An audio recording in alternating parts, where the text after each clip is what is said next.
In the sterile corridors of Morrison Associates, a quiet IT administrator was about to face professional annihilation.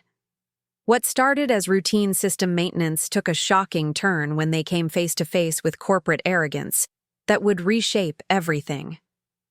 Alex Mitchell wasn't your typical office worker. For 15 years, he had spent his life mastering the intricate digital backbone of the law firm, known for his ability to solve problems others couldn't even understand. When his boss, Jake Williams, declared that anyone could do his job and promptly fired him, Alex had no idea he was walking into a situation that would expose just how catastrophically wrong that assumption was. Before we jump back in, tell us where you're tuning in from, and if this story touches you, make sure you're subscribed, because tomorrow I've saved something extra special for you. The server alarm's piercing shriek cut through the quiet hum of Morrison & Associates' IT department at 6:47 a.m., 43 minutes before anyone else would arrive at the office. Alex Thompson's fingers never paused on his keyboard as he finished documenting the weekend security patches. The sound as familiar to him as his own heartbeat. In 5 years, he'd learned that the building's digital nervous system spoke to him in a language no one else seemed to understand or care to learn. Database Server 3 is having a moment, Alex murmured to the empty office, his dry humor lost in the fluorescent-lit silence. He rolled his chair across the worn carpet to the monitoring station, where cascading red alerts painted his face, in warning colors. The primary customer database was choking on a corrupted index, threatening to bring down the entire client management system that kept Morrison & Associates consulting operations running. Alex's fingers moved with practiced precision across multiple keyboards, pulling up diagnostic screens and command prompts with the fluid grace of a pianist performing a familiar concerto. Error logs scrolled past his tired eyes. He'd been here since 5, as was his routine, revealing the story of a gradual corruption that had been building for weeks. A less experienced technician might have panicked. A consultant charging emergency rates would have needed hours just to understand the problem. Alex fixed it in 12 minutes. He rebuilt the index, restored the backup data, and implemented a monitoring script that would prevent the same issue from recurring. By the time David Mitchell arrived with his usual coffee and optimistic smile, the crisis that could have cost the company thousands in lost productivity and client trust had been quietly resolved, leaving no trace except for a brief entry in Alex's meticulous incident log. "Morning, Alex," David called out, settling into his cubicle with the energy of someone who still believed their work mattered to the people upstairs. At 26, David retained an enthusiasm that Alex remembered having once, back when he thought competence and dedication would naturally lead to recognition. "Morning," Alex replied, saving his documentation with the same methodical care he applied to everything. "Server 3 had some indigestion, but it's fine now." David looked up from his screen, concern creasing his features. "Anything serious?" Could have been, but it wasn't. It was the same exchange they'd had dozens of times over the past 2 years since David had joined the team fresh out of college, full of ambition and naive faith in corporate meritocracy. Alex had taken the younger man under his wing, teaching him not just the technical skills but the unwritten rules of keeping a complex digital ecosystem running smoothly. David had proven to be a quick learner, and the closest thing Alex had to a friend in the building. As the morning progressed, the familiar rhythm of Morrison & Associates awakened around them. Phones began ringing, printers hummed to life, and the steady stream of IT requests started flowing in through their ticketing system. A printer driver issue here, a password reset there, the endless maintenance that kept 53 employees productive and connected to their clients across the country. Alex handled each request with quiet efficiency, moving through the building like a ghost in khakis and a button-down shirt, fixing problems before most people even realized they existed. He reset Tom Bradley's laptop after a Windows update had corrupted his presentation software, restored Margaret Sullivan's access to the project management system when her authentication had mysteriously expired, and quietly resolved a network bottleneck that was slowing down the entire accounting department. None of it would appear in any performance review. None of it would be mentioned in the quarterly reports that Jessica Morrison had been presenting to the board with increasing frequency since taking over as CEO 6 months ago. Alex's work was like the electrical wiring in the walls, essential, invisible, and noticed only when it failed. The company-wide meeting was called for 2 p.m. with typical corporate fanfare. An email marked urgent, all hands mandatory, in Jessica's characteristic mix of enthusiasm and authority. Alex found himself squeezed into the main conference room, alongside colleagues from every department, the air thick with curiosity and underlying anxiety that accompanied any gathering where attendance was required rather than requested. Jessica Morrison commanded the front of the room with the confidence of someone who had never doubted her right to be there. At 38, she possessed the polished presence that came from an expensive MBA program and the unshakable belief that business principles could be applied universally, regardless of the specific challenges involved. Her presentation slides glowed behind her, filled with charts and graphs that reduced the company's operations to colorful abstractions. "We're entering a new era of efficiency at Morrison Associates," Jessica announced, her voice carrying the practiced cadence of someone accustomed to selling ideas to skeptical audiences. "The market demands leaner operations, streamlined processes, and maximum value from every position." Alex listened with the detached attention of someone who had heard similar speeches before. Every few years, a new management consultant or MBA-trained executive would arrive with fresh ideas about optimization and redundancy elimination. The actual work of keeping the company running would continue regardless of the buzzwords used to describe it. "We've identified several areas where we can reduce operational overhead," Jessica continued, advancing to a slide titled Redundant Positions and Processes. Alex felt a familiar knot forming in his stomach as he recognized the trajectory of the presentation. Some roles that were necessary in our earlier, less sophisticated operational model can now be handled by existing staff with basic training. David shifted uncomfortably in his seat beside Alex, their eyes meeting briefly in shared recognition of where this was heading. Around the room, other employees were beginning to sit up straighter, the collective anxiety level rising as people tried to determine whether their jobs were being discussed in abstract terms. "Take our IT operations, for example," Jessica said, and Alex felt the room's attention shift toward him like a spotlight swinging across a stage. "We're currently maintaining a full-time position for tasks that, frankly, anyone with basic computer skills could handle. Password resets, printer maintenance, simple network troubleshooting. These aren't rocket science." The words hit Alex like a physical blow, each syllable carefully chosen to diminish 5 years of specialized knowledge and dedicated service. He kept his expression neutral through years of practice, but inside, something fundamental was shifting. The careful balance of respect and frustration that had kept him anchored to Morrison Associates for 5 years was tilting toward something darker. "Moving forward," Jessica continued, apparently oblivious to the tension she was creating, "we'll be distributing basic IT responsibilities among existing staff members. This will not only reduce our operational costs, but also empower our team members with valuable technical skills." Alex's hands remained folded in his lap, but his mind was already moving, calculating, planning. Around him, his colleagues avoided eye contact, the familiar discomfort of witnessing someone else's professional humiliation. Only David was looking at him, and the concern in the younger man's eyes was almost harder to bear than Jessica's casual dismissal. "Questions?" Jessica asked, surveying the room with the satisfaction of someone who believed they had just solved a complex problem. With elegant simplicity, no one spoke.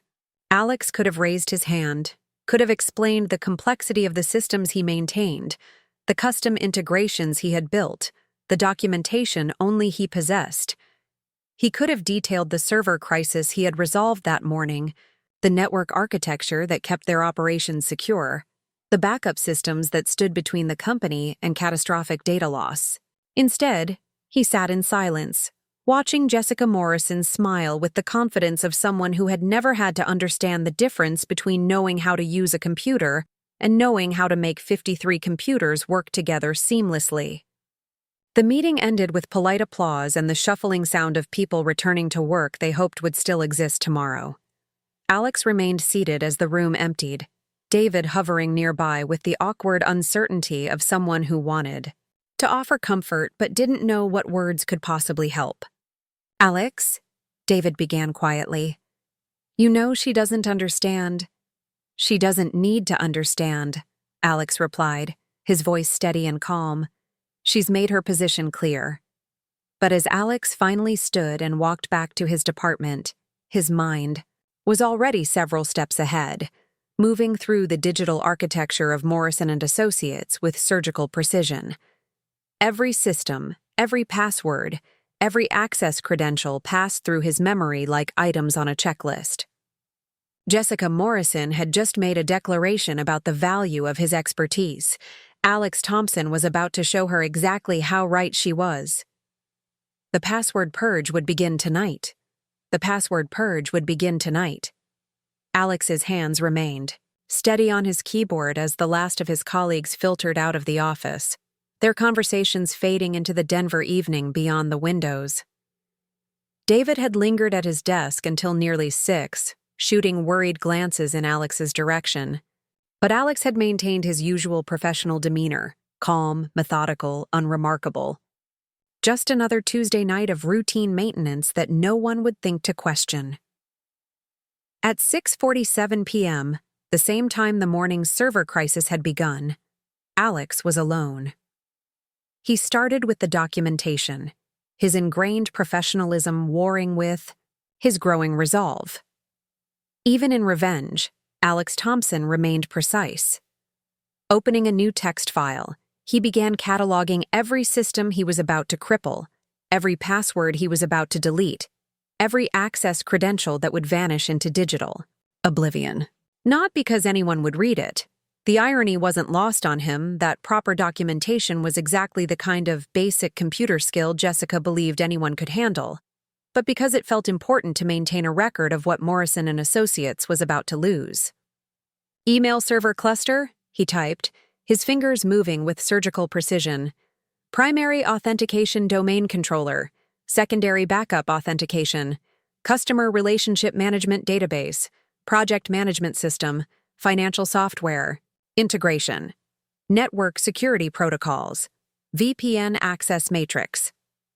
The list grew longer as Alex's memory conjured 5 years of custom configurations, security implementations, and system integrations that existed nowhere in any manual because he had built them from scratch to meet the company's specific needs. Each entry represented hours of problem-solving, late nights, and quiet victories that had kept Morrison Associates competitive in a demanding market.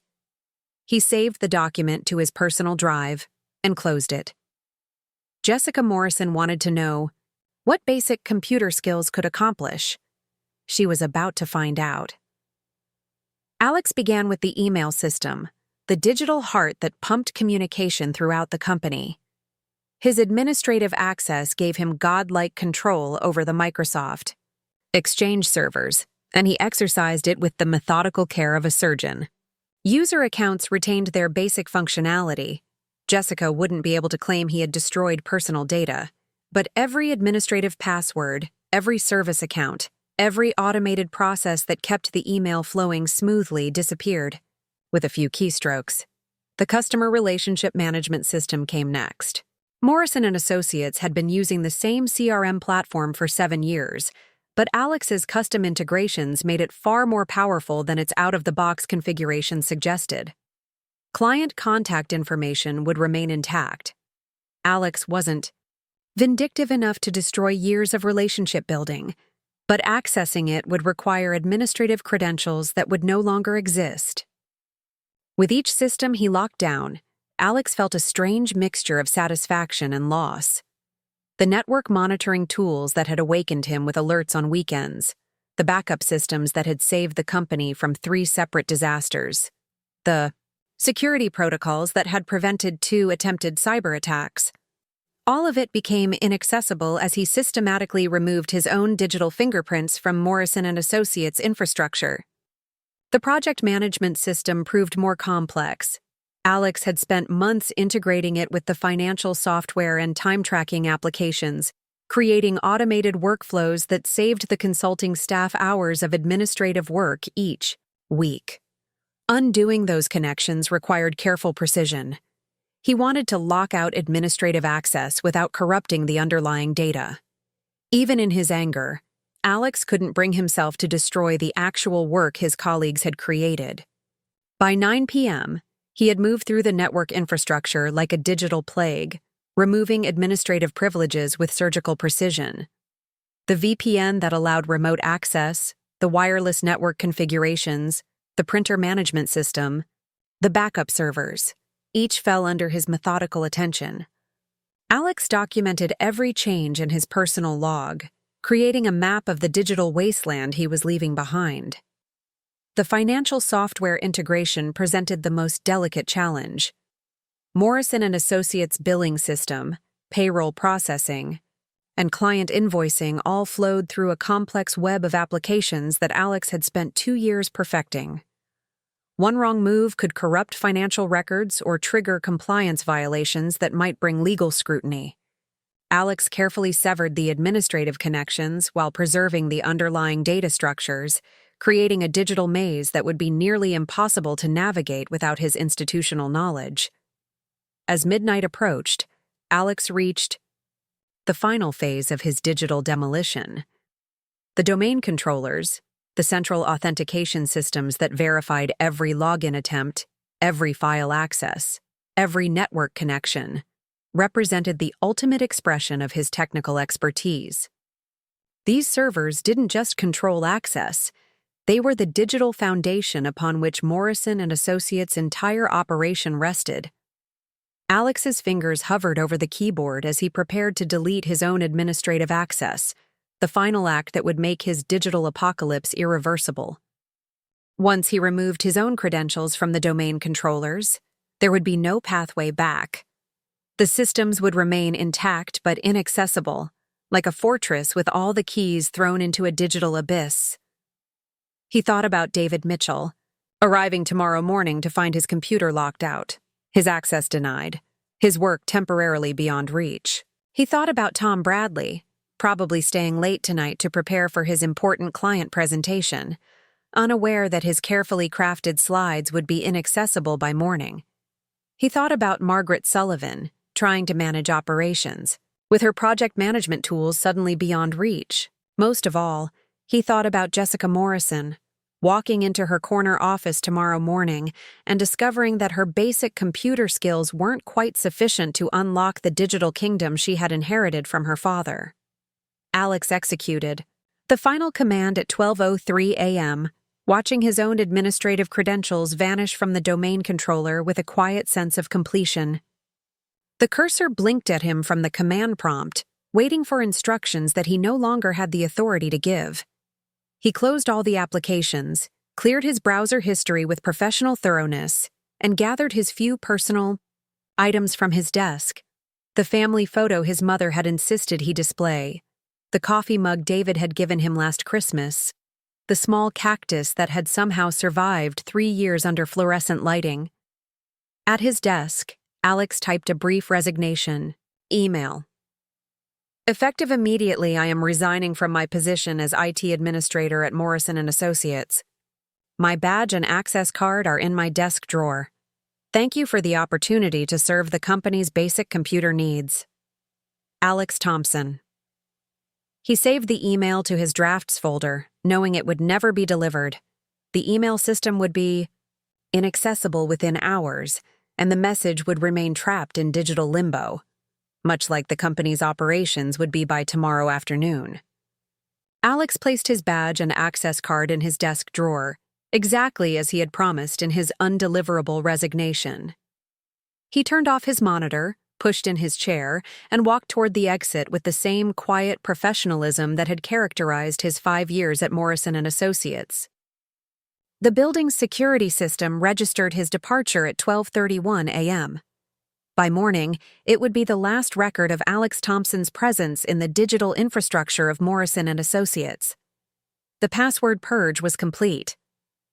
The building's security system had registered Alex Thompson's departure at 12:31 a.m. 8 hours later, Morrison and Associates awakened to discover that their digital world had died in the night. Tom Bradley arrived first, as was his habit on days when client presentations demanded perfection. At 7:15 a.m., he settled into his cubicle with the focused intensity of a man whose career depended on flawless execution. The Hartwell Industries contract renewal meeting was scheduled for 10 a.m., and Tom had spent weeks crafting a presentation that showcased Morrison & Associates' evolving consulting capabilities. His laptop booted normally, displaying the familiar Windows login screen that had greeted him every morning for 3 years. Tom entered his password with the confidence of routine, already mentally rehearsing his opening remarks about market analysis and strategic positioning. The username or password is incorrect. Tom stared at the error message, his mind processing the impossibility. He had used the same password for 6 months, typing it thousands of times until muscle memory made it as automatic as breathing. He tried again, more carefully this time, making sure each keystroke was deliberate and precise. The username or password is incorrect. A cold knot formed in Tom's stomach as he realized his morning was about to become significantly more complicated. He pulled out his phone and tried accessing the company email system through the mobile app, thinking perhaps the laptop was having some isolated issue. Authentication failed. Please contact your system administrator. By 7:45 a.m., 3 more employees had arrived to find their computers locked in the same digital purgatory. Sarah Johnson from HR stood at her desk, phone pressed to her ear as she tried calling Alex Thompson's extension for the 4th time. The calls went directly to voicemail, his familiar voice calmly requesting that she submit a help desk ticket for faster service. Margaret Sullivan arrived at 8 o'clock sharp, her morning routine disrupted by the growing cluster of confused employees gathered around the IT department.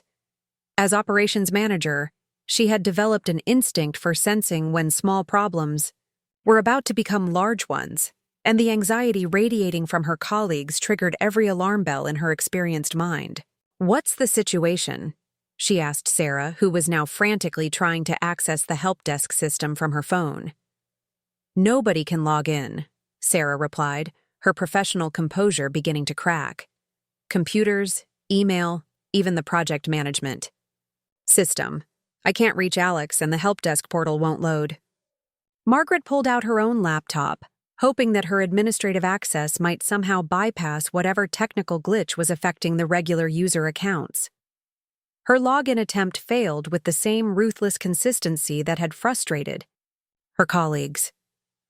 "Has anyone tried calling David?" Margaret asked, referencing Alex's junior colleague who might have insight into the system problems. "He's not answering either," Tom said, his voice tight with growing panic. "I've got the Hartwell presentation in 2 hours, and everything I need is locked in the system." David Mitchell's absence wasn't accidental. He had received a text message at 6:30 a.m. from Alex. "Taking a personal day. System maintenance ran late. Check your personal email." The cryptic message had sent David scrambling to his personal laptop, where he found a longer explanation that left him staring at his bedroom ceiling, trying to process what his mentor had done. By 8:30 a.m., Jessica Morrison strode into the office, with her usual purposeful energy, immediately sensing the unusual level of anxiety permeating the workspace. Clusters of employees stood around workstations like people gathered around broken-down cars, their typical morning productivity replaced by confused frustration. "What's going on?" Jessica asked Margaret, who had emerged as the unofficial crisis coordinator. "System-wide lockout," Margaret replied tersely. "Nobody can access anything. Email, databases, project files, it's all inaccessible." Jessica's MBA training had prepared her for many business challenges, but a complete digital infrastructure failure wasn't among them. She pulled out her phone and tried accessing her email, experiencing the same authentication failure that had frustrated everyone else. Preparing and narrating this story took us a lot of time. So if you are enjoying it, subscribe to our channel. It means a lot to us. Now back to the story. "Where's Alex?" Jessica asked, the first edge of concern creeping into her voice.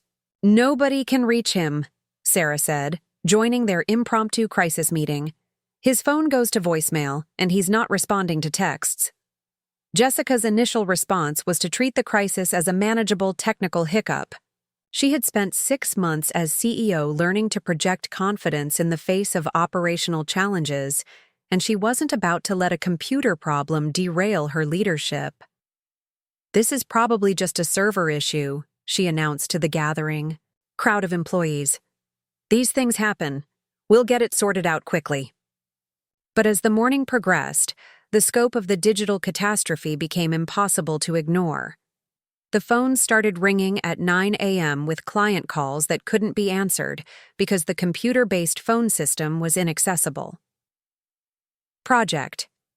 Files that existed only in the digital realm became archaeological artifacts, visible but untouchable behind walls of authentication failures. Tom Bradley's crisis reached a crescendo at 9:30 a.m. when he realized that not only was his presentation inaccessible, but he couldn't even contact Hartwell Industries to reschedule because their contact information was locked in the CRM system that now rejected his credentials.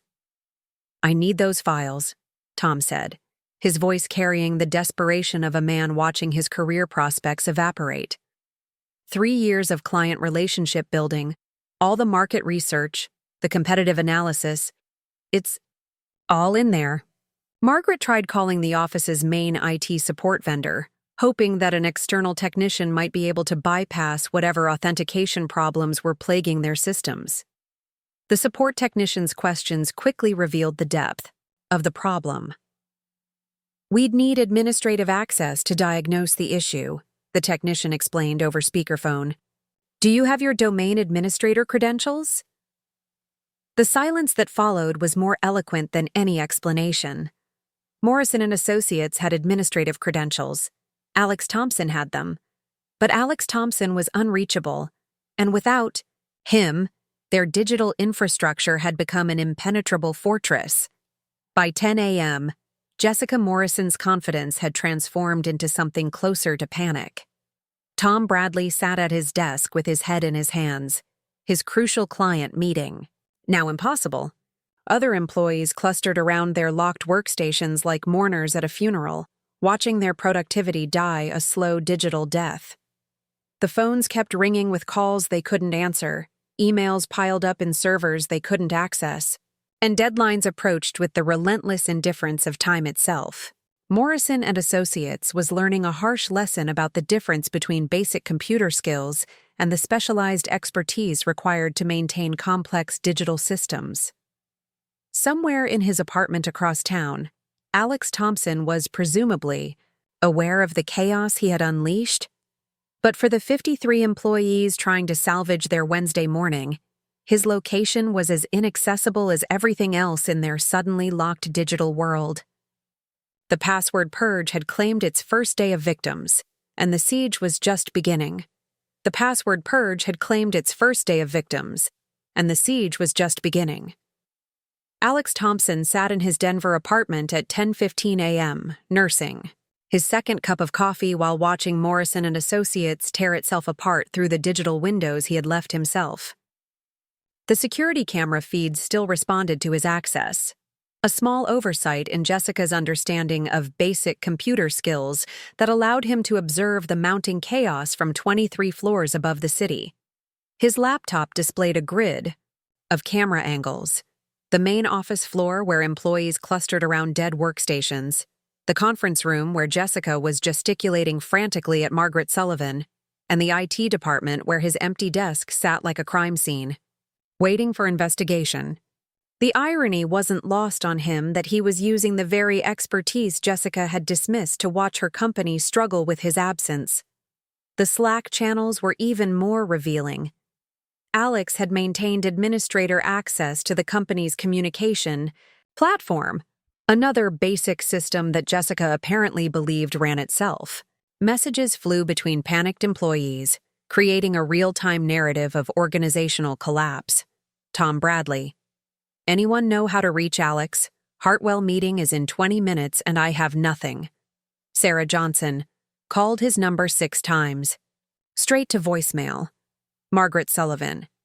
Has anyone tried going to his apartment? This is getting desperate.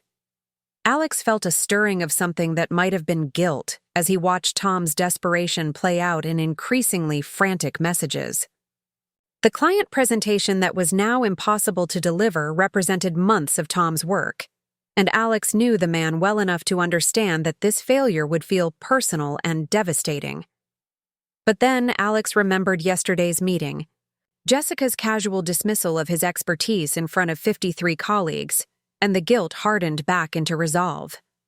Tom Bradley was collateral damage in a war he hadn't started. David Mitchell's absence from the digital chaos wasn't accidental. Alex's text message that morning had been carefully calculated. Taking a personal day, system maintenance ran late. Check your personal email. The follow-up message to David's personal account had been more direct. I've done something that can't be undone. The company will survive, but it's going to be a rough few days. Stay home. Trust me. David had read the message 3 times before understanding its implications.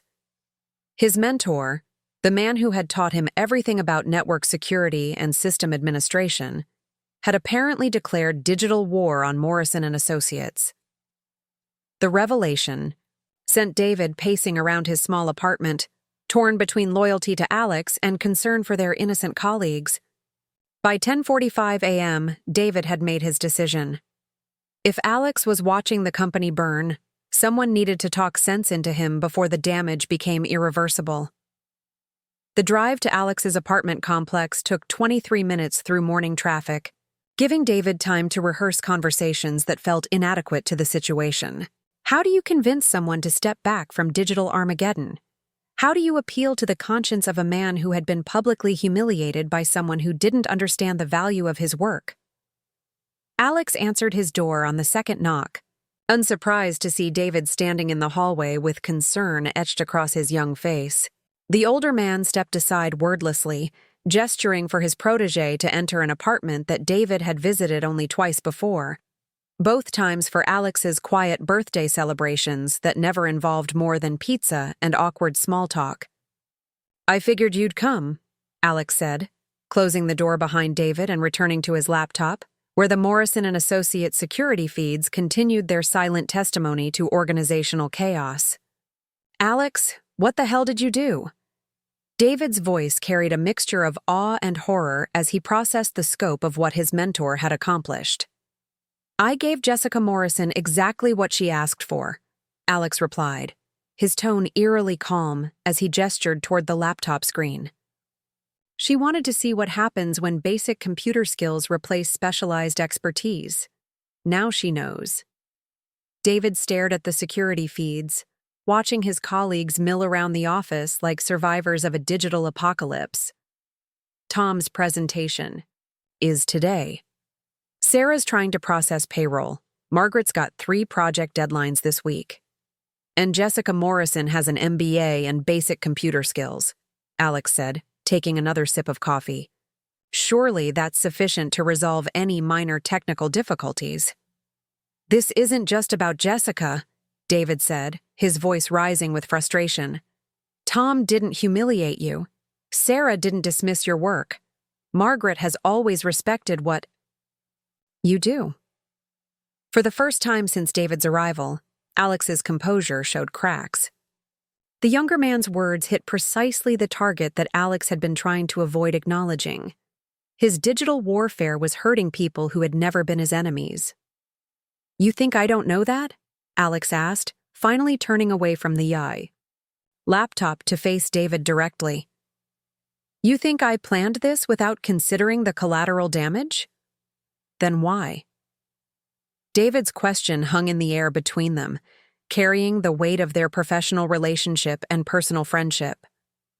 Alex was quiet for a long moment, watching the security feeds where Jessica Morrison was now pacing the conference room with the frantic energy of someone whose carefully constructed leadership facade was crumbling in real time.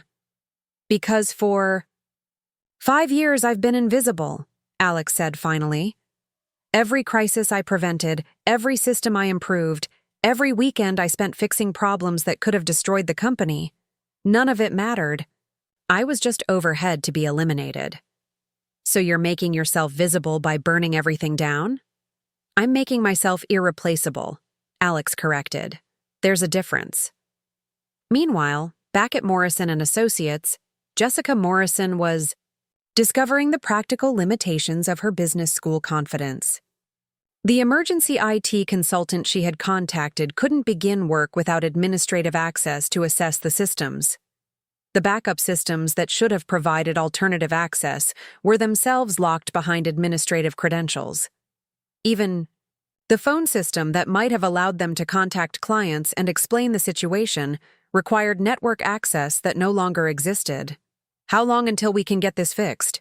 Jessica asked Margaret during their third crisis meeting of the morning. "I don't know," Margaret replied honestly. "We can't even assess the problem without Alex. Everything runs through systems he designed and maintained." By 11:30 a.m., Jessica Morrison was learning a hard lesson about the difference between managing people and managing technology. Her MBA had prepared her to optimize human resources and streamline business processes, but it hadn't taught her that complex digital systems require more than basic computer skills to understand and maintain. In his apartment, Alex watched Jessica's growing desperation through the security cameras and felt the satisfaction of vindication mixing with the beginning stings of conscience. David sat beside him, no longer arguing but simply bearing witness to the digital apocalypse his mentor had unleashed. The hunt for Alex Thompson was about to begin in earnest, but the man they were seeking was closer than they imagined, and further from resolution than any of them realized. The hunt for Alex Thompson was about to begin in earnest, but the man they were seeking was closer than they imagined, and further from resolution than any of them realized. Jake Williams arrived at Morrison Associates at 1:30 p.m. with the confidence of a man who charged premium rates for solving other people's technical disasters. At 29, he had built a thriving consulting practice by positioning himself as the cavalry that rode to the rescue when corporate IT departments failed. His business model depended on the assumption that most internal IT staff were replaceable, and today's crisis seemed to validate everything he believed about the inefficiency of in-house technical support. "I understand you're having some authentication issues," Jake said to Jessica Morrison, setting down his laptop bag with practiced authority. He wore the uniform of expensive consulting, pressed khakis, a polo shirt with his company logo, and the subtle confidence that came from billing $200 per hour for emergency services.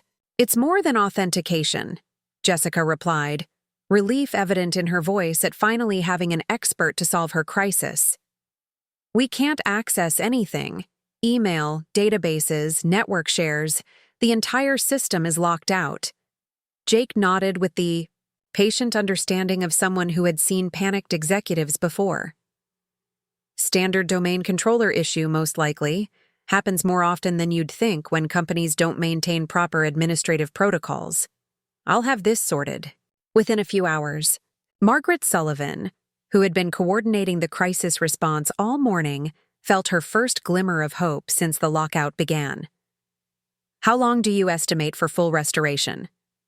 "Depends on the complexity of your setup," Jake said, already unplugging one of the abandoned workstations to connect his diagnostic equipment. Most small to medium business networks follow standard configurations. Once I identify the authentication bottleneck, it's usually just a matter of resetting the domain controllers and restoring administrative access. What Jake Williams didn't understand, what no one except Alex Thompson could have understood, was that Morrison Associates network bore no resemblance to a standard configuration. 5 years of custom integrations, security hardening, and organic growth had created a digital ecosystem that was simultaneously elegant and Byzantine, efficient, and opaque. Jake's first attempt to connect to the domain controllers failed with an error message he had never encountered before. The authentication protocols weren't just locked. They were protected by custom security layers that Alex had implemented to prevent exactly the kind of external access Jake was attempting. Interesting, Jake muttered, trying a different approach. The network topology mapping software that usually revealed a system's architecture within minutes returned incomplete results, showing connections that seemed to loop back on themselves in ways that defied conventional network design. By 2:45 p.m., Jake's confidence had diminished from complete certainty to professional curiosity. The network wasn't just locked, it was designed in a way that made standard recovery procedures ineffective. Every bypass technique he attempted encountered another layer of custom security or unexpected system integration. "How long has your current IT administrator been with the company?" Jake asked Jessica, his tone shifting from assured expertise to diagnostic inquiry. 5 years, Jessica replied, beginning to sense that Jake's initial optimism was being challenged by reality. "Alex Thompson, he's no longer with the company. Did he document his configurations? Network diagrams, administrative procedures, system integration maps?" Jessica looked to Margaret, who shook her head with growing unease. Alex kept most of that information in his head. He said he was working on documentation, but he never finished it, Jake completed, understanding beginning to dawn on his face.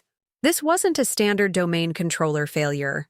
This was a custom-built system that had been deliberately sabotaged by someone who understood its architecture better than anyone else ever could.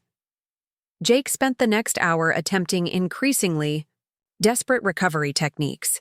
The backup domain controllers were locked behind the same custom authentication systems as the primary servers. The emergency administrative accounts that should have provided fallback access had been systematically disabled. Even the recovery partitions that typically allowed system rebuilding were protected by encryption keys that no longer existed in any accessible location. "This is unprecedented," Jake admitted to Jessica at 4 p.m., his professional pride warring with the reality of his limitations. "Your former IT administrator didn't just lock the system, he designed it in a way that makes external recovery extremely difficult. But you can fix it, right?"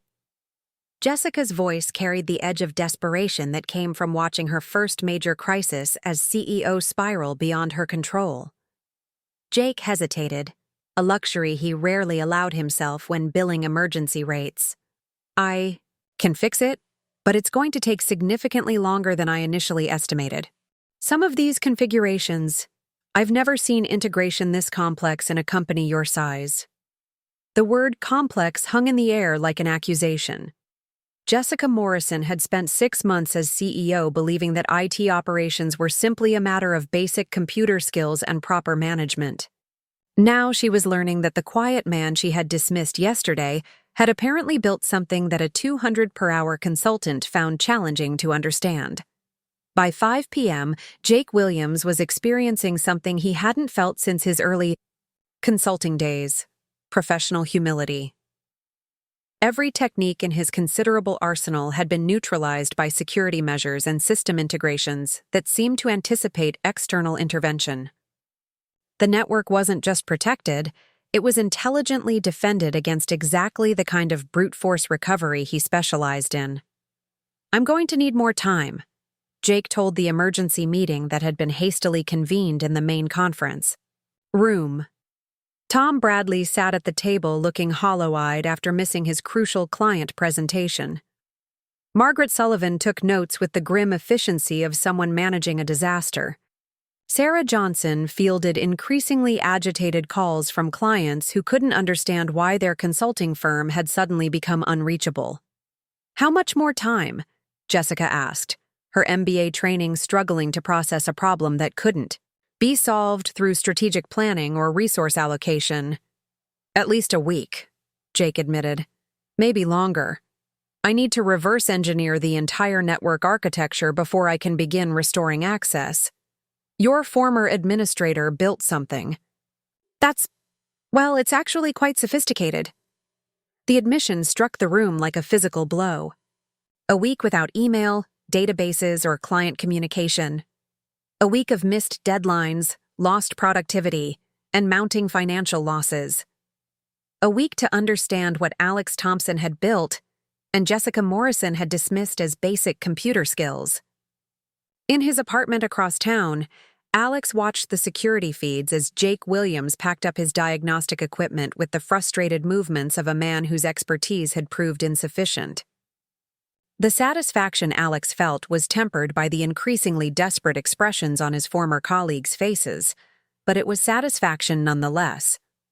Jessica Morrison was learning the difference between managing technology and understanding it. The lesson was expensive, humbling, and just beginning. Jessica Morrison was learning the difference between managing technology and understanding it. The lesson was expensive, humbling, and just beginning. Thursday morning arrived with the merciless punctuality of deadlines that couldn't be postponed and bills that couldn't be delayed. Morrison Associates had entered its second day of digital exile, and the human cost of Alex Thompson's revenge was becoming impossible to ignore. Tom Bradley sat in his car in the office parking lot at 6:45 a.m., staring at his phone with the hollow-eyed desperation of a man watching his career disintegrate in real time. The Hartwell Industries contract, 3 years of relationship building, 6 months of proposal development, and $400,000 in potential annual revenue, had been awarded to a competitor at 5 p.m. yesterday. The client had been understanding about technical difficulties, but business waited for no one's IT crisis. "I'm sorry, Tom," the Hartwell procurement director had said during their awkward phone conversation. "We can't delay implementation any longer. Morrison Associates was our first choice, but circumstances have changed." Circumstances. As if Alex Thompson's digital warfare was a natural disaster rather than a deliberate act of professional sabotage. Tom's phone buzzed with a text from his ex-wife. "Child support is due Friday. Please don't be late again." The automated irony wasn't lost on him. He couldn't access the payroll system to confirm his direct deposit, couldn't reach the accounting software to check his commission calculations, couldn't even log into his work computer to update his resume for the job search. That was becoming inevitable. Inside the building, Margaret Sullivan was discovering that operations management without operational tools felt like performing surgery with mittens. Her project management dashboard, normally a precise instrument for tracking 17 active consulting engagements, had become a $30,000 paperweight. Client deliverables sat trapped behind authentication walls, while deadline anxiety mounted throughout the office. "We need to start calling clients directly," Margaret told Jessica during their 8 a.m. crisis meeting. "Anderson Manufacturing is expecting their market analysis report today. Pinnacle Tech needs their security assessment by Friday, without access to our project files." "How many clients are we talking about?" Jessica asked, already dreading the answer. 17. Active projects. 5 with deliverables due this week. Margaret consulted the handwritten notes that had become her primary management tool. "Tom's contract loss is just the beginning. If we can't deliver on current commitments, we're looking at potential litigation and reputation damage that could take years to repair." Sarah Johnson entered the conference room with the exhausted efficiency of someone who had spent the previous day manually fielding client calls on her personal phone. "I've got 3 more clients asking about project status. Zenith Corporation is threatening to terminate their contract if we don't provide the quarterly analysis by tomorrow." The financial implications were becoming clearer with each passing hour. Morrison Associates operated on thin margins like most consulting firms, with cash flow dependent on timely project completion and regular billing cycles.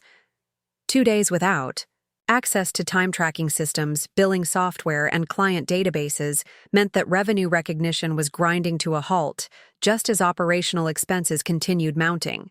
Jessica had never appreciated how much of her company's operations depended on systems she didn't understand. maintained by a person whose expertise she had dismissed. Every decision, every client interaction, every financial transaction flowed through digital infrastructure that Alex Thompson had built and Jessica Morrison had taken for granted. 23 floors above the chaos, Alex watched the security feeds with a mixture of satisfaction and growing unease. The Slack channels had gone quiet. Employees had resorted to personal phones and handwritten notes, but the visible signs of stress were becoming harder to ignore. He could see Tom Bradley sitting alone in his cubicle, staring at his locked computer with the defeated posture of someone watching his livelihood evaporate. The guilt Alex had been suppressing since David's visit was growing stronger with each passing hour. He had calculated the professional impact of his digital warfare, but he hadn't fully considered the personal consequences for people who had never been his enemies. David Mitchell arrived at Alex's apartment at 10:30 a.m. with coffee and news that made Alex's stomach clench with unwanted remorse. Tom lost the Hartwell contract, David said without preamble, settling into Alex's kitchen chair with the weary authority of someone delivering battlefield casualties. $400,000 in annual revenue. 3 people's jobs, probably, including his own. Alex set down his coffee mug with careful precision, his hand steadier than his conscience. Tom isn't my responsibility. Isn't he? David's voice carried an edge that Alex had never heard before. You mentored half the people in that building. You fixed their computers when they crashed, helped them with presentations when the projector wouldn't work, stayed late to restore their files when they accidentally deleted important documents. When did they stop being your responsibility? When Jessica Morrison decided my expertise was worth less than basic computer skills, Alex replied, but the words felt hollow even as he spoke them. David pulled out his phone and showed Alex a series of text messages from colleagues trapped in the digital disaster. Sarah Johnson asking if David knew how to manually process payroll. Margaret Sullivan wondering if there was any way to extract project files from the locked servers. Tom Bradley simply asking if Alex was okay and whether there was anything he could do to help resolve the situation. They're worried about you, David said. Even now, when their careers are falling apart because of what you did, they're worried about you. Alex stared at the messages, each one a small knife of conscience. These weren't the callous executives who had dismissed his expertise. These were his colleagues, people who had respected his work and appreciated his quiet competence. People who were now paying the price for Jessica Morrison's arrogance and Alex Thompson's wounded pride. I know what you're thinking, David continued, that this will prove your point, force Jessica to acknowledge what she lost. But what happens when the company goes under? When Tom can't make his child support payments, and Margaret has to lay off her team, and Sarah has to explain to 50 families why their paychecks bounced. Alex closed his laptop, unable to continue watching the security feeds that had become a chronicle of unintended suffering. The digital apocalypse he had unleashed was spreading beyond its intended target, claiming innocent victims in a war they had never chosen to fight. For the first time since executing the password purge, Alex Thompson wondered if his revenge might cost more than his humiliation had been worth. The answer came at 2:15 p.m. Thursday afternoon, delivered by someone Alex hadn't expected to hear from, Margaret Sullivan. His phone buzzed with an unknown number, and Margaret's voice carried the diplomatic precision of someone navigating a crisis that could destroy everything she had built over 12 years at Morrison Associates. Alex, this is Margaret Sullivan. I hope you'll take a moment to listen before you hang up. Alex stared at his phone, caught off guard by the direct approach. He had expected Jessica to call eventually, probably with threats or demands. He hadn't expected Margaret, the one person in management who had always treated him with professional respect. I'm listening, Alex said carefully. Good, because I need you to understand something that might not be obvious from wherever you're watching this unfold. Margaret's voice was steady but strained. This isn't just about Jessica's mistake anymore. It's about 53 people's livelihoods, including mine. Alex felt the familiar knot of guilt tighten in his stomach. Margaret, Let me finish, she interrupted with gentle authority. Tom Bradley lost the Hartwell contract yesterday. $400,000 in annual revenue that kept 3 people employed. Sarah's trying to manually process payroll for 53 families who depend on those paychecks. We've got 17 clients threatening to terminate contracts because we can't deliver on commitments. The numbers hit Alex like physical blows. He had calculated the technical impact of his digital warfare. But Margaret was quantifying the human cost in terms that made abstract revenge suddenly personal and concrete. I'm not calling to threaten you or beg, Margaret continued. I'm calling because I think you're a decent person who didn't fully consider the collateral damage when you made your decision.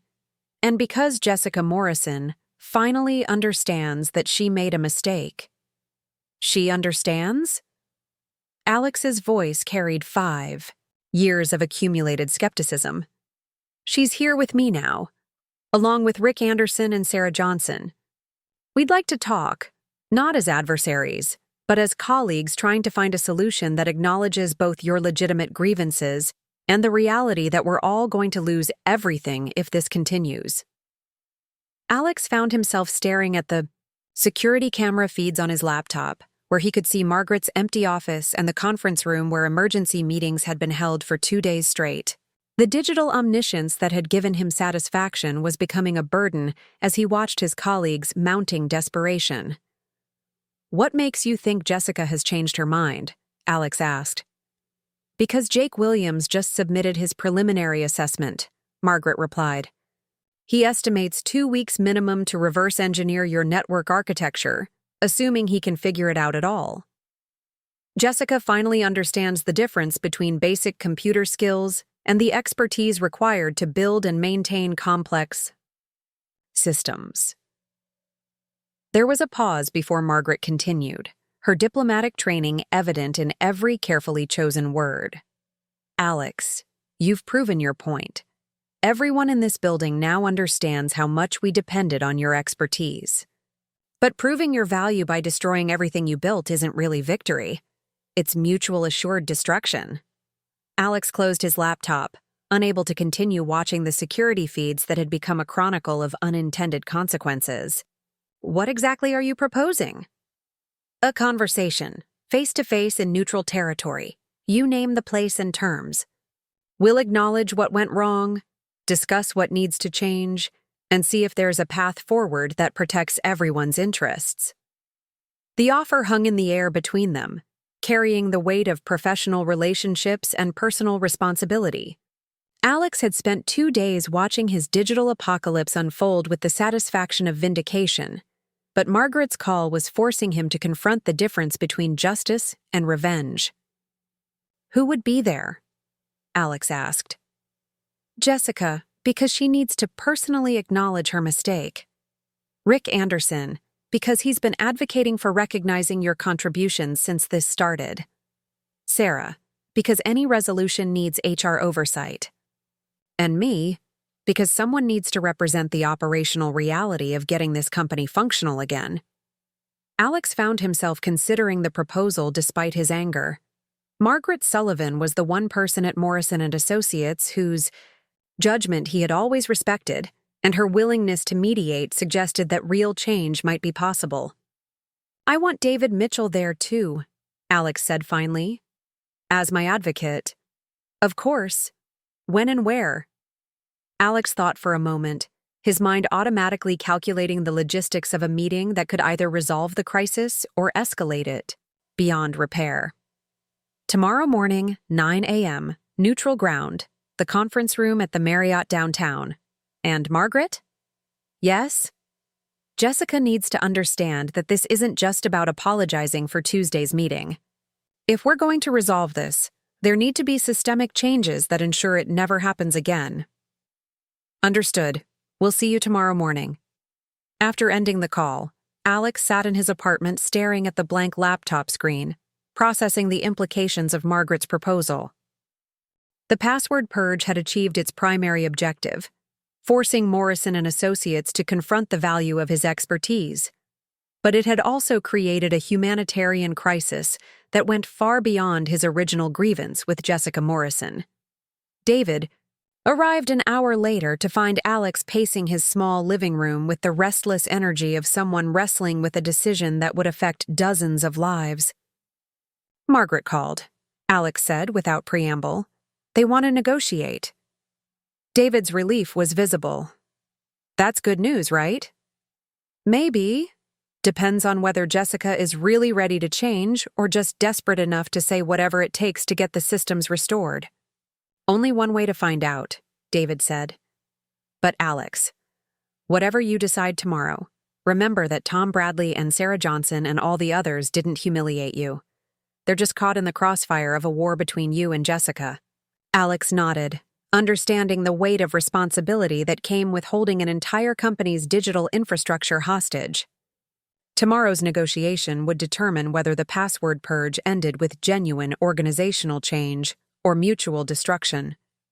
The terms of surrender were about to be negotiated, but Alex Thompson was no longer certain who had won the war. The elevator doors opened with their familiar ding, and Alex stepped into the Morrison Associates lobby for the first time in 3 weeks. The familiar hum of activity seemed muted, strained. Phones rang with less frequency, conversations carried an undertone of stress, and the usual energy that defined the firm felt distinctly diminished. Jessica met him at reception, her expression carefully neutral, but her relief evident in the slight relaxation of her shoulders. "Alex, thank you for coming in. I know this situation has been complicated." "Complicated is one word for it," Alex replied, adjusting the laptop bag on his shoulder. He'd agreed to return, but under terms that had taken 2 days of careful negotiation through David as an intermediary. The agreement was clear: recognition of his expertise, a formal role in IT decision-making, and ironclad protections against arbitrary dismissal. More importantly, Jake Williams would work under his guidance during the restoration process. As they walked toward the IT department, Alex noticed the subtle signs of the ongoing crisis. Employees huddled around the few working computers, handwritten.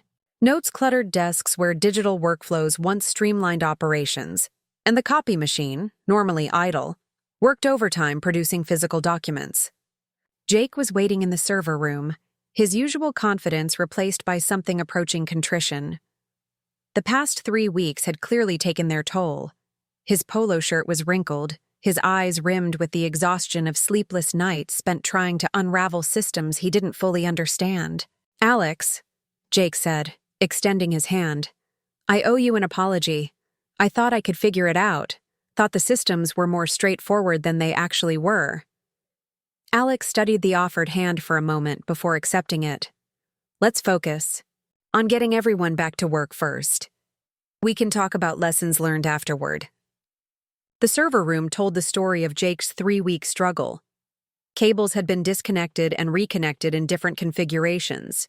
Sticky notes with IP addresses and password attempts covered multiple monitors, and several servers displayed error messages that made Alex wince internally. "Walk me through what you've tried," Alex said, pulling up a chair to one of the terminals. His tone was professional, devoid of judgment, a choice that didn't go unnoticed by Jake. For the next hour, Jake detailed his attempts to restore access. Alex listened without interruption, occasionally asking clarifying questions. It became clear that Jake had possessed the technical knowledge to understand individual components, but lacked the institutional knowledge of how those components interconnected within Morrison and Associates' specific workflows. The legal case: management system connects to the billing software through a custom API I wrote 2 years ago, Alex explained, pointing to a configuration file. When you updated the server certificates, it broke the authentication chain. The system couldn't verify the connection, so it defaulted to blocking access. Jake nodded slowly. I saw the authentication errors but didn't realize they were connected to the certificate update. I thought they were separate issues. They usually would be, but we had to customize the setup because of the compliance requirements for client data. It's not documented in any manual because it was built specifically for our needs. This became the pattern for their collaboration. Alex would explain not just what needed to be fixed, but why it had been implemented that way, while Jake contributed his fresh perspective on potential improvements to the existing systems. What could have been a humiliating education for Jake became a genuine knowledge exchange. Priority 1 is restoring email access, Alex announced, creating a checklist on the whiteboard. Accounting comes second, payroll is due Friday, case management third, then the document servers. As Alex worked through the email restoration, he narrated each step to Jake. I'm resetting the mail server configuration to last month's backup, but I'm also updating the spam filtering rules based on what you discovered during your troubleshooting. Your instinct about the security vulnerabilities was correct, even if the implementation caused other problems. Jake leaned in, taking notes. So we're not just rolling back to the old system? Never just roll back if you can roll forward, Alex replied, fingers flying across the keyboard. Your attempts to improve security weren't wrong in principle. We're incorporating those improvements, but in a way that maintains compatibility with our existing workflows. By noon, email access was restored throughout the firm. The collective sigh of relief was almost audible as phones began buzzing with notification sounds that had been absent for weeks. Jessica appeared in the doorway of the server room, her first genuine smile in days brightening her face. 23 messages from opposing counsel on the Henderson case, she said, scrolling through her phone. I've never been so happy to see legal threats in my inbox. The afternoon was dedicated to the accounting system. This restoration proved more complex, requiring Alex to rebuild certain database connections that Jake's troubleshooting had inadvertently corrupted. Throughout the process, Alex maintained his teaching approach, explaining each decision and involving Jake in the problem-solving process. The beauty of institutional knowledge, Alex said as he restored a particularly intricate database relationship, is that it's not just about knowing what works, but understanding why it was built that way in the first place. Every customization has a story, a specific problem it was designed to solve. Jake was proving to be an apt student. More importantly, his questions often highlighted areas where the existing systems could be improved or better documented. This client billing integration is elegant, but what happens if someone needs to modify it when you're not available? That's exactly the right question, Alex replied, which is why we're going to document everything as we go. As each system came back online, Alex created detailed documentation, not just technical specifications, but context explanations that would allow future administrators to understand the reasoning behind each configuration choice. Jake assisted. With this documentation, his outsider's perspective helping to identify areas that needed clearer explanation. The case management system restoration required the most delicate touch. 3 weeks of attempted workarounds had left the database in a precarious state, with some data integrity issues that needed careful resolution. We're going to restore from the backup, but then we need to manually integrate any work that was done offline during the outage, Alex explained, pulling up the backup restoration interface. It's tedious, but it ensures we don't lose anything important. This process extended into the evening, with Jake staying to assist, despite having no formal obligation to do so. Their collaboration had evolved from teacher-student to genuine partnership, with each bringing different strengths to the restoration effort. As the final systems came online, David appeared with coffee and sandwiches from the deli down the street. Figured you both might be hungry? How are we looking? All critical systems are restored, Alex reported, accepting the coffee gratefully. We should have full functionality restored by tomorrow afternoon, including the document servers. Jake's been instrumental in identifying several security improvements we can implement moving forward. Jake looked up from his documentation, surprise evident on his face. Alex did all the heavy lifting. I just asked questions and took notes. Good questions drive good solutions, Alex replied. And good documentation prevents future crises. By 9 p.m., Morrison Associates was fully operational for the first time in 3 weeks. As Jake packed up his notes and documentation, he turned to Alex. I want you to know, I've learned more about systems administration in the past 8 hours than I did in the previous 3 weeks. Not just the technical aspects, but the importance of understanding the business context behind technical decisions. Alex nodded, saving the final configuration file. The technology serves the people, not the other way around. That's something you can't learn from a manual or certification program. As they prepared to leave, Jessica joined them in the server room. I can't thank you both enough. Alex, your willingness to return and work collaboratively despite everything that happened shows real professionalism. Jake, your humility and eagerness to learn turned what could have been a disaster into a learning opportunity for everyone. The elevator ride down was quiet, but it was the comfortable silence of shared accomplishment rather than the tense quiet of unresolved conflict. As they reached the lobby, Jake extended his hand again.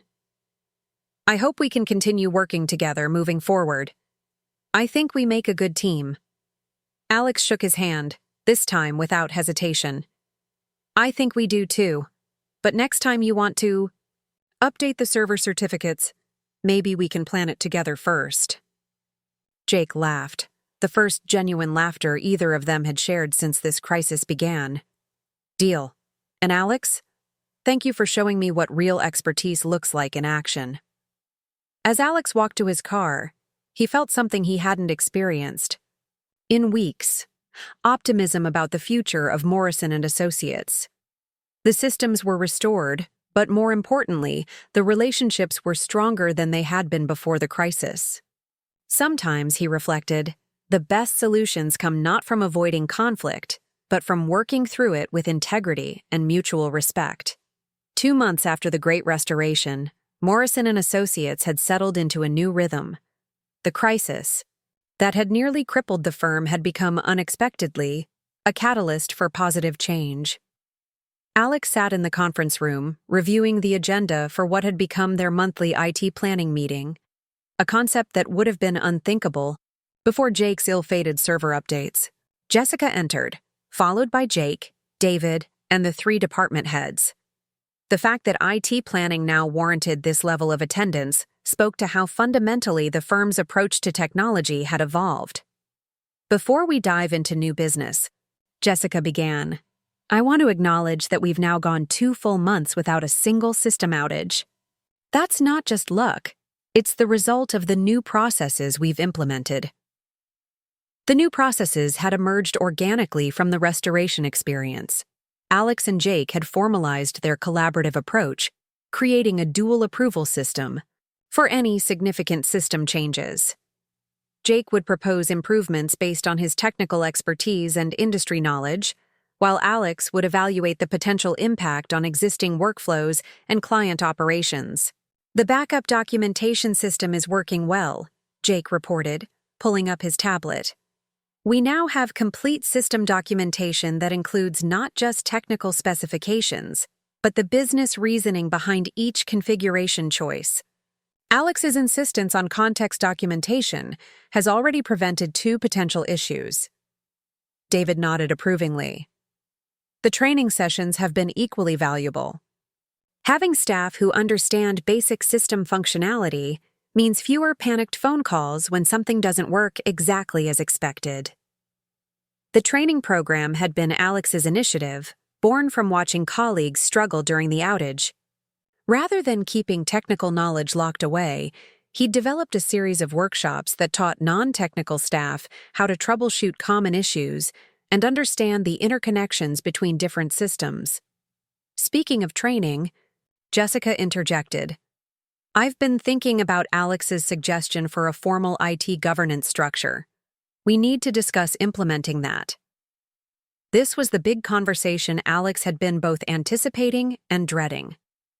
The governance structure would formalize the collaborative approach that had emerged from the crisis, but it would also represent a significant shift in how Morrison Associates operated. No longer would technology decisions be made in isolation by whoever happened to be designated as the IT person. The proposed structure creates clear accountability, Alex explained, pulling up the organizational chart they'd developed. Jake leads technical implementation and stays current with industry developments. I oversee integration with existing systems and evaluate business impact. Major changes require approval from both of us, plus department head sign-off for anything affecting client services. The room was quiet as everyone studied the proposal. Alex recognized the silence. It was the pause of people considering how change would affect their daily work. "What about smaller changes?" asked Maria Santos, the head of litigation support. "I don't want to create bureaucracy that slows down necessary updates." "We've defined clear categories," Jake answered. "Routine updates and patches can be implemented by either of us, but we've established a notification system so we're both aware of changes. Only major system modifications or new integrations require the full approval process." David leaned forward. "The key question is whether this structure will prevent the kind of crisis we experienced, or if it will create new problems by making necessary changes too difficult to implement." This was the crux of the challenge. The crisis had taught them that unilateral decision-making was dangerous, but they couldn't create a system so cumbersome that it prevented necessary improvements. "We've been testing the process informally for 2 months," Alex pointed out. "The security improvements Jake wanted to implement? We did those successfully using this collaborative approach. The case management system updates that accounting requested. Those went smoothly because we planned them together and communicated with affected departments." Jessica nodded. "The results speak for themselves. But I want to address the elephant in the room. What happens if Alex and Jake disagree on something significant?" Jake and Alex exchanged glances. They'd discussed this scenario extensively, recognizing that their current cooperation, while genuine, had been forged in the crucible of crisis recovery. "We've established a structured disagreement process," Jake said. "If we can't reach consensus, we present both perspectives to the affected department heads and Jessica. The decision gets made based on business impact and risk assessment, not personalities or politics." Alex added, "More importantly, we've committed to the principle that disagreement doesn't mean disrespect. Professional conflict over technical decisions is healthy. It's personal conflict that becomes destructive." The conversation continued for another hour, with each department head raising concerns and asking questions. Gradually, a consensus emerged around implementing the governance structure as a 6-month pilot program, with regular review meetings to assess its effectiveness. "There's one more element we need to discuss," Jessica said as the meeting began to wind down. "Succession planning. One of the things this crisis taught us is that we can't have single points of failure in critical knowledge areas." This was perhaps the most significant long-term change. Alex had begun cross-training Jake on the historical systems and customizations, while Jake was training Alex on newer technologies and security protocols. They'd also begun documenting everything in a way that would allow a future administrator to understand and maintain the systems. "We're creating redundancy in human knowledge, not just technical systems," Alex explained. "Jake now understands our custom integrations well enough to troubleshoot them, and I'm learning the modern security frameworks that Jake specializes in. If either of us is unavailable, the other can handle most situations." As the meeting concluded, Jessica asked Alex and Jake to stay behind. "I want to thank you both for how you've handled this situation," she said, once the others had left. "Alex, your willingness to return and work collaboratively despite how you were treated showed real maturity. Jake, your ability to admit mistakes and learn from them has been impressive." Jake shifted uncomfortably. "I still feel bad about how this whole situation started. My ego got in the way of good judgment." "That's exactly why this new structure will work," Alex replied. "It's built on the recognition that we all have blind spots, and that collaboration produces better outcomes than individual brilliance. Jessica smiled. The firm is stronger now than it was before the crisis. We have better systems, better processes, and most importantly, better relationships. That's the best possible outcome from what could have been a disaster. As they prepared to leave, David poked his head into the conference room. Alex, do you have a minute? I wanted to discuss something with you. Once they were alone, David's expression became more serious. I've been thinking about your role here. The governance structure is good, but I think we need to formalize your position more clearly. You've essentially become our chief information officer, even if we haven't called it that. Alex considered this. I'm not sure I need a title change. The important thing is that the systems work and the firm can operate effectively. But titles matter for clarity and accountability, David insisted. And frankly, after everything that's happened, you deserve recognition for your contributions. You've been managing our technology infrastructure for years, and you've done it with minimal resources and no formal authority. That needs to change. The conversation continued as they walked toward the elevator.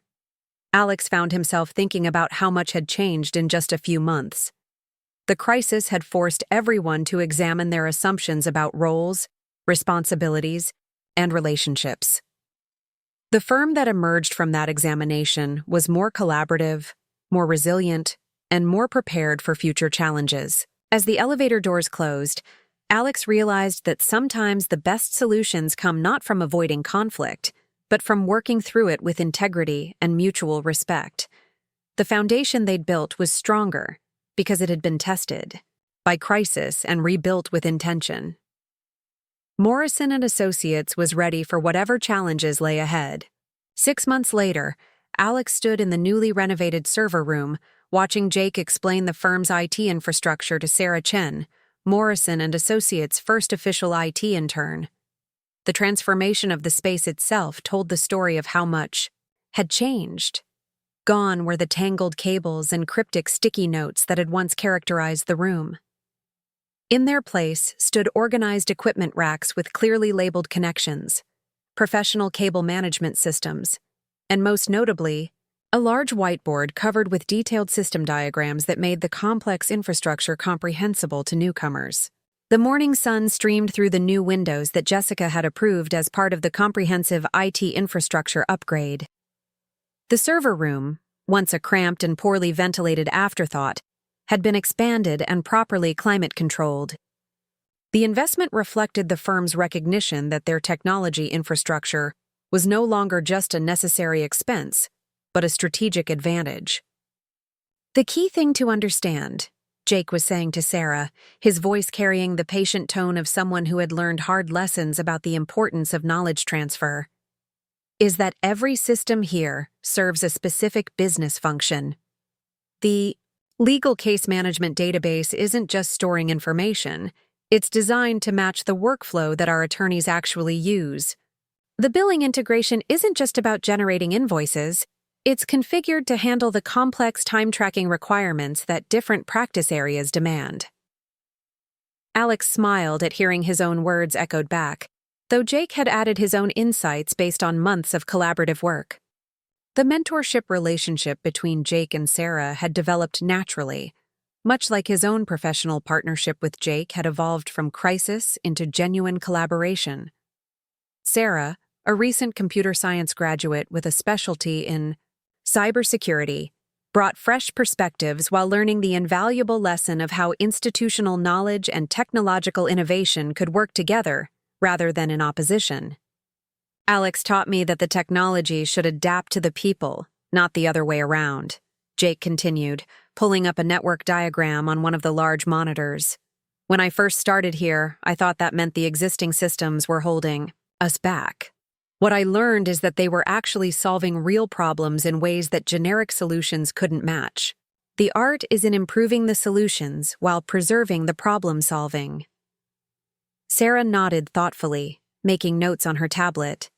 At 24, she possessed both the technical confidence of her generation and the wisdom to recognize that she had much to learn. Her questions during the past month had been insightful, often highlighting areas where documentation could be improved or processes streamlined.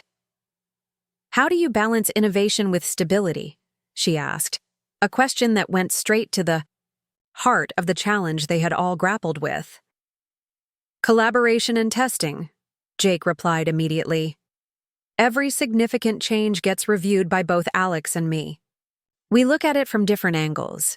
I focus on the technical benefits and potential security improvements, while Alex evaluates the impact on existing workflows and user experience.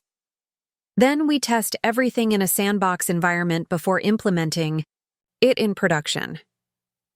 And we document everything," Alex added, joining the conversation. "Not just what we did, but why we did it and what problems it was designed to solve. That way, future administrators can understand the reasoning behind each decision." "Alex, do you have a minute?" Jessica's voice from the doorway interrupted their discussion.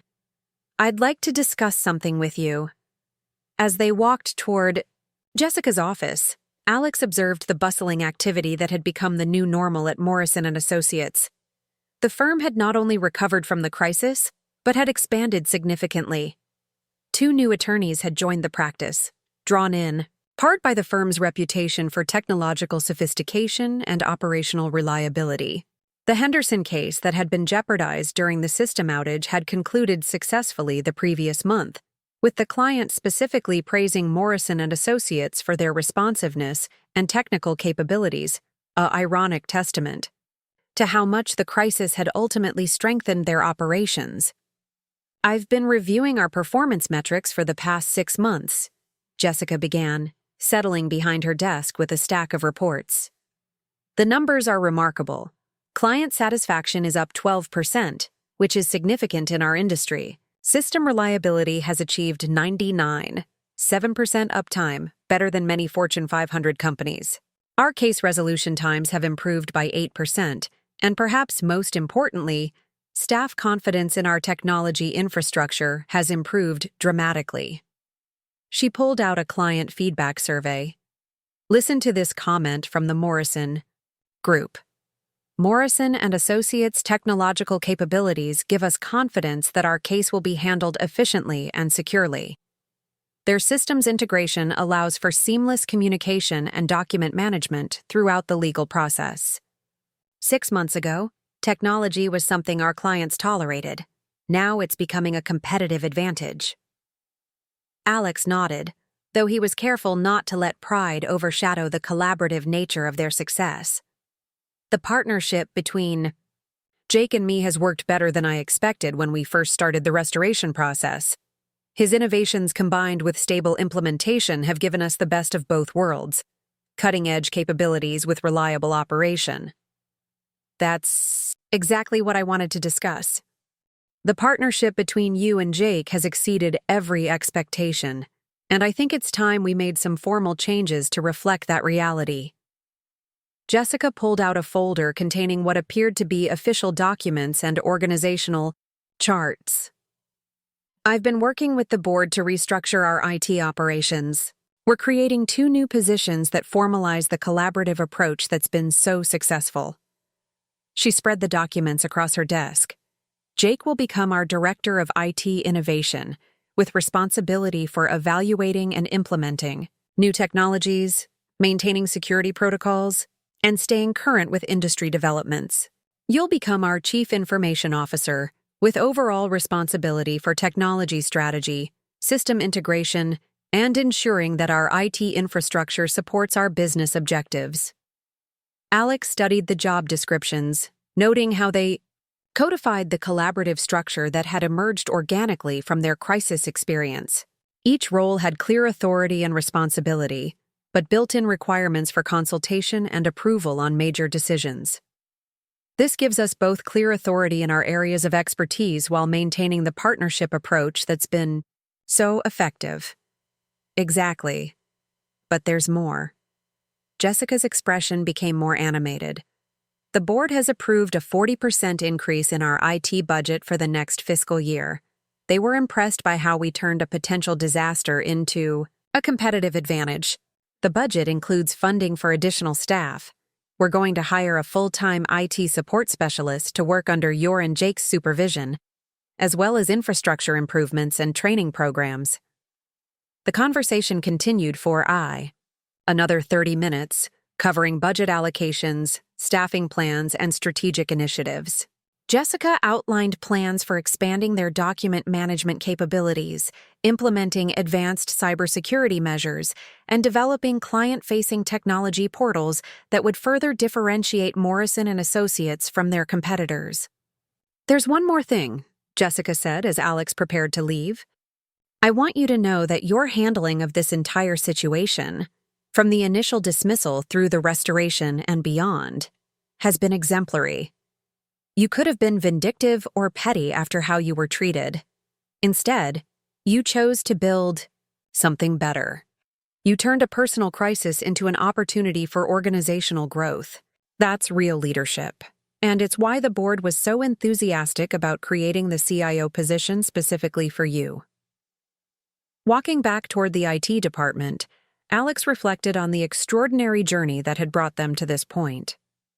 The crisis that had seemed like a career-ending disaster had ultimately become the catalyst for positive changes he could never have achieved through normal channels. The dismissal that had felt like professional death had instead cleared the way for the recognition and authority he had long deserved but never actively sought. He found Jake and Sarah in the training room, where Jake was conducting one of the monthly system literacy sessions for staff. The program had grown from Alex's initial idea into a comprehensive educational initiative that helped everyone understand their role in maintaining system security and efficiency. What had started as basic troubleshooting instruction had evolved into sessions covering everything from cybersecurity best practices to efficient workflow management. "The backup process runs automatically every night at 2 a.m., Jake was explaining to a group of paralegals and junior attorneys. "But you can help ensure data integrity by following the file naming conventions we've established. Consistent naming makes it easier to locate specific documents during recovery operations, and it helps our automated systems categorize and index information properly." One of the paralegals raised her hand. "What happens if we accidentally delete something important?" "That's a great question," Jake replied. "We maintain multiple backup generations, so we can usually recover deleted files from up to 30 days ago. But the key is to report the deletion as soon as you notice it. The longer you wait, the more complicated recovery becomes." Alex watched with satisfaction as Jake fielded questions with patience and expertise. The arrogant specialist who had dismissed institutional knowledge 6 months earlier had become a thoughtful educator who understood that technology succeeded only when users understood and embraced it. After the session ended, the three of them gathered in Alex's newly assigned office, another symbol of how much had changed.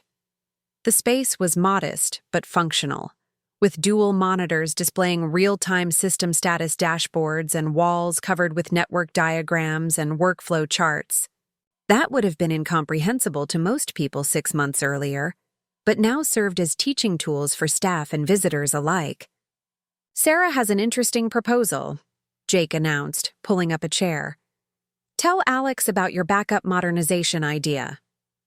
Sarah looked nervous but determined, her laptop open with a detailed presentation. "I've been studying our current backup procedures for the past month, and while they're comprehensive and reliable, I think we could improve both speed and reliability by implementing a hybrid cloud solution. It would give us better disaster recovery capabilities while reducing our dependency on physical hardware." Alex settled back to listen as Sarah outlined her proposal. Her presentation was thorough and well-researched, covering technical specifications, cost analysis, security considerations, and implementation timelines. More importantly, she had clearly learned from Jake's earlier mistake. She was proposing improvements, not wholesale changes. And she had thought through the integration challenges and potential disruptions to current operations. The hybrid approach would keep our most sensitive data on premises while leveraging cloud resources for redundancy and disaster recovery, Sarah continued. We could achieve better geographic distribution of our backups, faster recovery times, and actually reduce our long-term storage costs. Alex listened carefully, impressed by both the technical sophistication and the careful consideration of business requirements. "The proposal is solid," he said when she finished, "but let's walk through the integration challenges in detail. How would this affect our current case management workflows? What about compliance requirements for client confidentiality? And what's the fallback plan if the cloud components fail?" The next hour was spent in detailed technical discussion, with Sarah defending her proposal while incorporating feedback from both Alex and Jake. She demonstrated a thorough understanding of the firm's specific needs and had anticipated most of their concerns. When she couldn't answer a question immediately, she made notes and committed to researching the issue further. Exactly the kind of thoughtful approach that the new collaborative culture encouraged. "I think we should present this to the next IT planning meeting," Alex concluded. "With proper testing and phased implementation, this could significantly improve our disaster recovery capabilities while positioning us for future growth." Sarah's face lit up with excitement and relief. "Should I prepare a formal presentation for the department heads?" "Absolutely," Jake said. "But remember to focus on business benefits, not just technical features. Explain how this improves client service and reduces operational risk." As Sarah left to prepare her formal presentation, David appeared in the doorway. "Mind if I join you for a minute? I wanted to discuss something that I think you'll find interesting." David settled into the chair Sarah had vacated, his expression thoughtful but excited. "I've been thinking about lessons learned from our crisis. Not just the technical aspects, but the organizational and human elements. How we turned a potentially devastating situation into a catalyst for positive change." "It's definitely worth documenting," Alex agreed. "Other organizations could benefit from understanding what went wrong, how we fixed it, and what we learned in the process." "Actually, I was thinking bigger than that." David's enthusiasm was becoming more evident. "I've been asked to speak at the State Bar Association's technology conference next month. They want to hear about crisis management and organizational resilience in law firms. Apparently, our story has gotten around. Several firms have reached out asking about our approach to IT governance and collaborative problem-solving." Alex and Jake exchanged surprised glances. Neither had realized that their experience had attracted attention outside Morrison Associates. "The conference organizers specifically requested that I focus on the human side of technology management," David continued. "They said there are plenty of sessions about technical solutions, but not enough about organizational dynamics and relationship management. I'd like you and Jake to co-present with me." The idea of presenting their experience publicly was both exciting and daunting. "What would be our focus?" Jake asked. "The transformation process," David replied. "How conflict and crisis can become opportunities for growth when handled with integrity and mutual respect. Technical skills are important, but what really made the difference was how we learned to work together effectively. The collaboration, the mutual respect, the willingness to admit mistakes and learn from them. Those are the lessons that other organizations desperately need to hear." The conversation evolved into detailed planning for the presentation structure. They would tell the story chronologically, with each of them presenting their perspective on different phases of the crisis and recovery. Jake would discuss the technical challenges and his learning process, including the mistakes he made and how he overcame them.